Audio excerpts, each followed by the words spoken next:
حضرت عمر بن عبدالعزیز رحمۃ اللہ علیہ پر فکر آخرت کا بڑا غلبہ رہتا تھا۔ ایک مرتبہ آپ کی ایک باندی آئی اور اس نے سلام کیا، پھر ایک جانب کھڑی ہو کر اس نے نماز ادا کی اور نماز ادا کرنے کے بعد اسی جگہ بیٹھ گئی تو اس پر نیند کا غلبہ ہوا اور آنکھ لگ گئی اور نیند ہی میں رونے لگی۔ پھر وہ بیدار ہوئی اور عرض کیا، اے امیر المؤمنین، میں نے خواب میں ایک عجیب منظر دیکھا ہے۔ تو امیر المؤمنین عمر بن عبدالعزیز رحمۃ اللہ علیہ نے پوچھا کہ کیا دیکھا ہے؟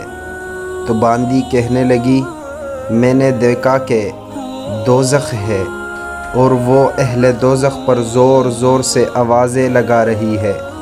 پھر پولیس رات کو لایا گیا اور دوزخ پر اس کو بچھایا گیا۔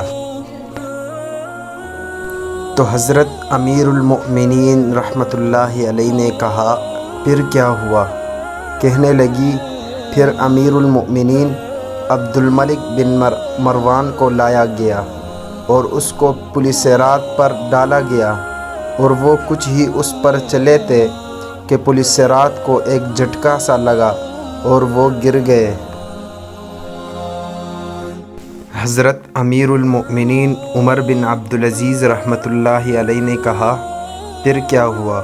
کہنے لگی، پھر ولید بن عبد الملک کو لایا گیا اور پولیس رات پر ڈالا گیا، اور وہ بھی کچھ ہی اس پر چلے تھے کہ پولیس رات نے ایک جھٹکا لگایا اور وہ بھی جہنم میں گر گئے۔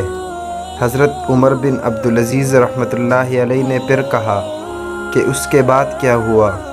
کہنے لگی، پھر امیر المؤمنین سلیمان بن عبد الملک کو لایا گیا اور اس کو بھی پولیس رات پر ڈالا گیا، اور وہ بھی کچھ ہی دور چلے جاتے ہیں، پولیس رات کو جھٹکا لگتا ہے اور وہ بھی اس جہنم میں گر جاتا ہے۔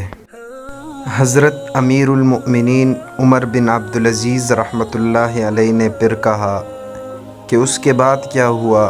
کہنے لگی، اے امیر المؤمنین، پھر آپ کو لایا گیا۔ اتنی سی بات سنتے ہی انہوں نے ایک چیخ ماری اور بے ہوش ہو کر گر پڑے۔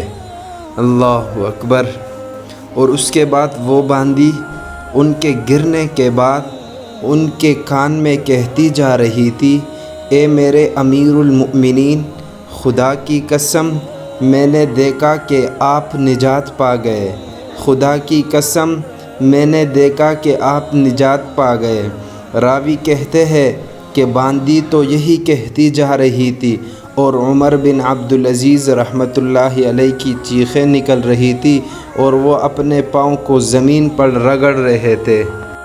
میرے دوست، یہ ہوتی ہے اللہ کا خوف دل میں، کہ بادشاہ ہوتے ہوئے بھی اللہ کا خوف اتنا ہے دل میں۔ اور دوسری طرف باندی کو اگر دیکھا جائے تو باندی بھی کتنی خوش نصیب تھی کہ اس کو اللہ رب العزت نے ایک ایسا خواب بتا دیا، وہ کتنی نیک ہوگی۔ اللہ رب العزت سے دعا ہے کہ اللہ رب العزت ہمارے بادشاہوں کو بھی ایسا بنائے اور ہمارے عورتوں کو حضرت امیر المؤمنین عمر بن عبدالعزیز رحمۃ اللہ علیہ کی باندی کی طرح بنائے۔